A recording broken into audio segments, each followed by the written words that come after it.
سیدنا حضرت امام حسین رضی اللہ تعالیٰ عنہ کی ولادت بسعادت ہجرت کے چوتھے سال 6 شعبان المعظم کو ہوئی۔ السلام علیکم ورحمۃ اللہ وبرکاتہ۔ ولادت کے بعد آپ ایک سفید کپڑے میں لپیٹ کر نبی صلی اللہ علیہ وسلم کی خدمت اقدس میں پیش کیے گئے۔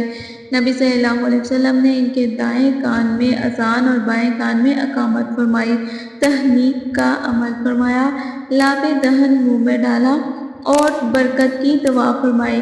سر پر زعفران مل کر ان کی والدہ سیدنا فاطمہ زہرا کے سپرد کیا۔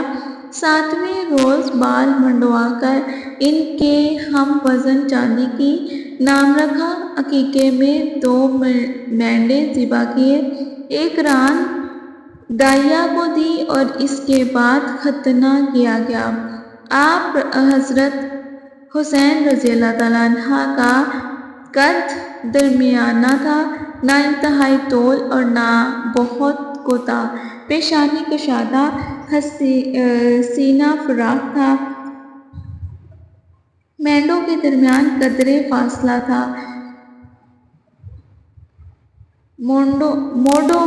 کندھوں کے درمیان قدرے فاصلہ تھا، ہڈیاں بڑی اور مضبوط تھیں، ہتھیلیاں اور تلوے قدرے کشادہ تھے، جسم گھٹا ہوا اور انتہائی خوبصورت تھا۔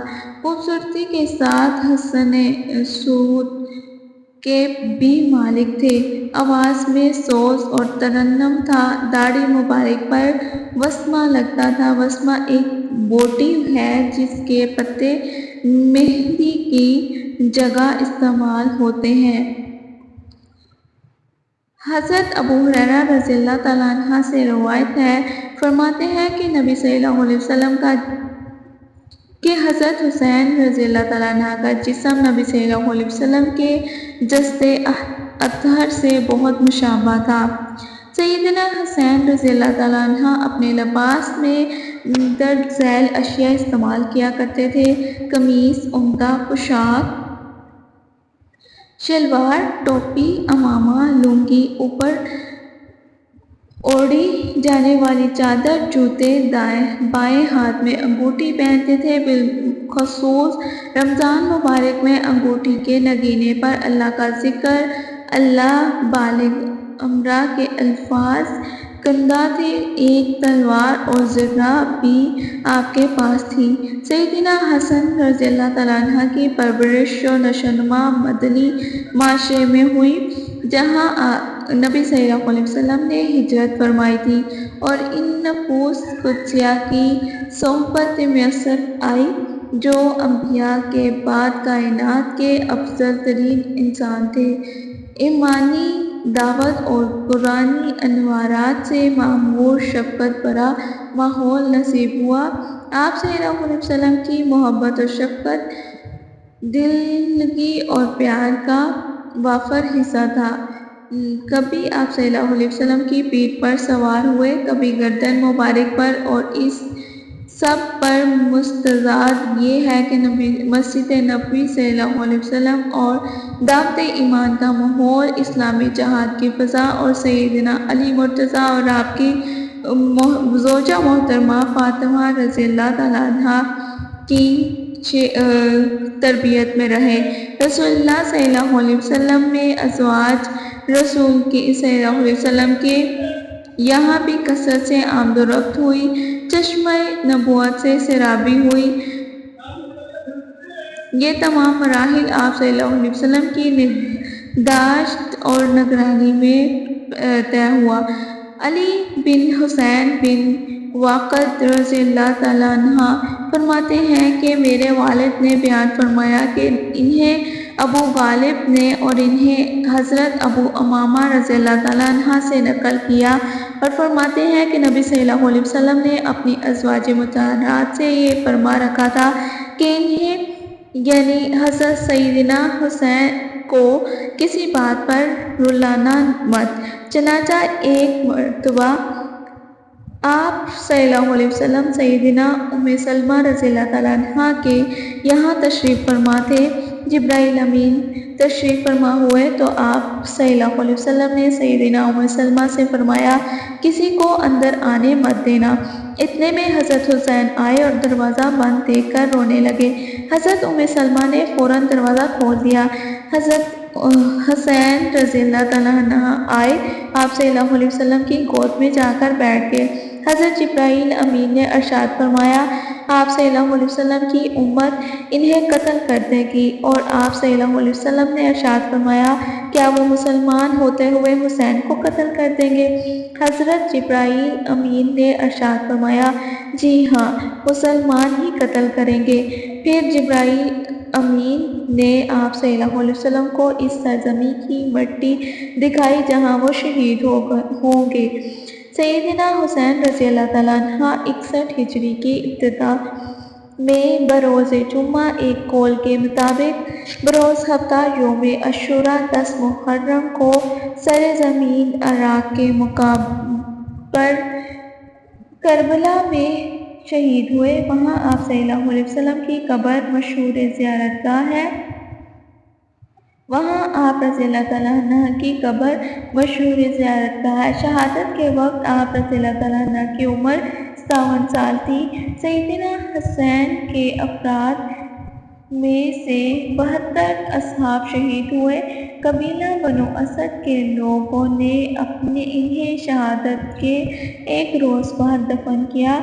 شہادت کے بعد آپ رضی اللہ تعالیٰ عنہ کے اہل بیت و انصار کے سر جدا کر کے عبید اللہ بن زید کے دربار پیش کیے گئے، جن کی تعداد 70 تھی۔ حضرت ام سلمہ سے روایت ہے کہ نبی صلی اللہ علیہ وسلم نے ارشاد فرمایا کہ میرا یہ بیٹا یعنی حسین عراق کی سرزمین میں شہید ہوگا جس کا نام کربلا ہے۔ تم میں سے جو وہاں موجود ہوا اسے چاہیے کہ وہ اس کی مدد کرے۔ سیدنا حسین رضی اللہ تعالیٰ عنہ کی محبت و عزت و نصرت مجموعہ مسلمان پر واجب ہے۔ انہیں تقدس، احترام کا وہ مقام اور مرتبہ دینا ضروری ہے اور ان کا ذکر مبارک بھلائی اور خیر سے ہی کیا جائے۔ یہ بات نبی صلی اللہ علیہ وسلم نے خیر القرآن میں ان ہستیوں کی موجودگی میں جن کے بارے میں رضی اللہ تعالیٰ عنہ رضوان کا پروانہ صادر ہو چکا تھا، اسی عقیدے اور اساس کو کبار صحابہ رضی اللہ تعالیٰ عنہ، خیار صحابہ رضی اللہ تعالیٰ عنہ اور تابعین اکرام نے اپنایا۔ اسی پر علماء اہل سنت و جماعت رہے۔ اب یہ ایسا ٹھوس مستحکم عقیدہ اور اساس بن چکا ہے جس میں بحث اور تمہیز کی گنجائش ہی نہیں رہی، اور ان مسلمانوں میں سے جو ہو چکا جس میں وہ نظریات نہیں چل سکے اور نہ ہی اختلافات واقع ہو چکے ہیں۔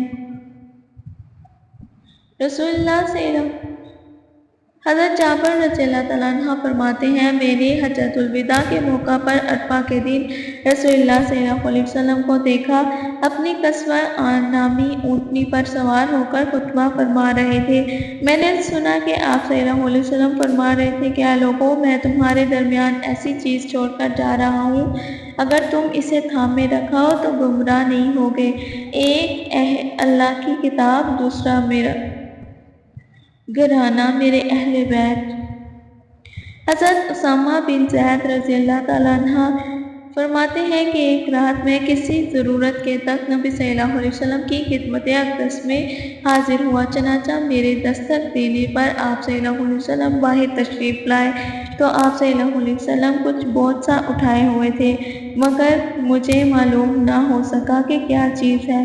جب میں نے اپنی ضرورت کی بات کر کے فارغ ہوا تو میں نے عرض کیا اللہ کے رسول، آپ کیا اٹھائے ہوئے ہیں؟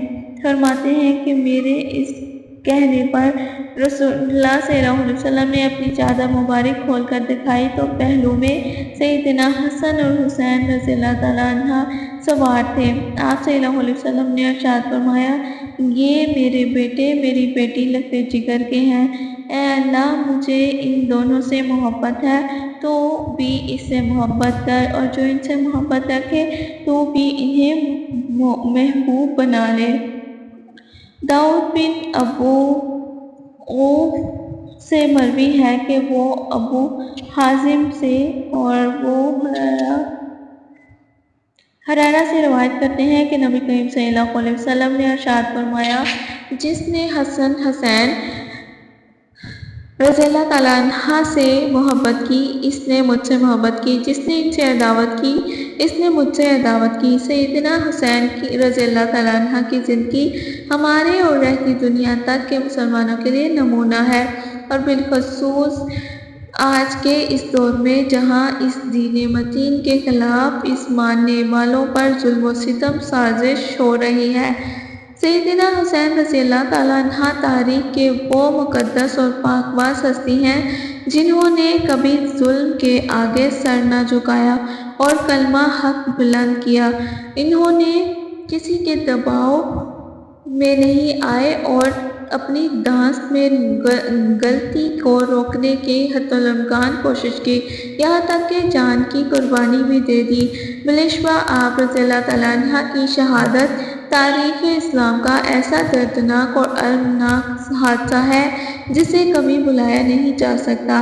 اس کی کسک ہر مومن محسوس کرتا ہے اور کرتا رہے گا۔ جنہوں نے بھی اس ظلم میں کسی بھی درجہ حصہ لیا انہیں امت نے کبھی قبول نہیں کیا، لیکن یہ بات درست نہیں کہ ہم شہادت کے غم میں پڑ کر شرعی حدود کو نظر انداز کریں۔ جس نوح و خوانی کو نبی صلی اللہ علیہ وسلم نے جاہلیت کا عمل کہہ کر ممنوع قرار دیا، اس کو عبادت سمجھ کر انجام دیں، یہ سراسر شرعی حکم کے پامالی ہے اور ارشاد نبی صلی اللہ علیہ وسلم کی خلافت ہے، مخالفت ہے۔ اس لیے حادثہ شہادت پر افسوس اور ظالموں سے بدلہ اپنی جگہ، لیکن نوح خوانی کے نام پر جو فضولیات دین میں گڑھ لی گئی ہیں ان سے ہر مسلمان کو بچنا چاہیے۔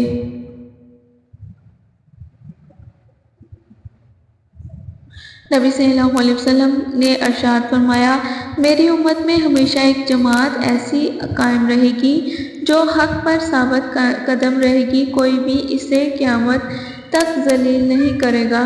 جیسا کہ نبی صلی اللہ علیہ وسلم نے ارشاد فرمایا، بنی اسرائیل 72 فرقوں میں بٹے اور میری امت 73 فرقوں میں بٹے گی، انہی میں سے ایک فرقہ ایسا ہوگا پوری طرح کامیاب ہونے والا ہے۔ دریافت کیا یہ کون سا فرقہ ہوگا؟ نبی صلی اللہ علیہ وسلم نے کہا، یعنی جو میرے صلی اللہ علیہ وسلم اور میرے صحابہ کے طریقے پر قائم رہا، وہی جماعت برحق ہے۔ یہ تھے حضرت امام حسین کی حیاتِ زندگی کے متعلق کچھ داستاں جو آپ کے سامنے پیش کی گئی۔ اپنا خیال رکھیے گا، ہمارے چینل کو سبسکرائب کر دیجیے اور بیل آئیکن کو دبا دیجیے گا۔ السلام علیکم ورحمۃ اللہ وبرکاتہ۔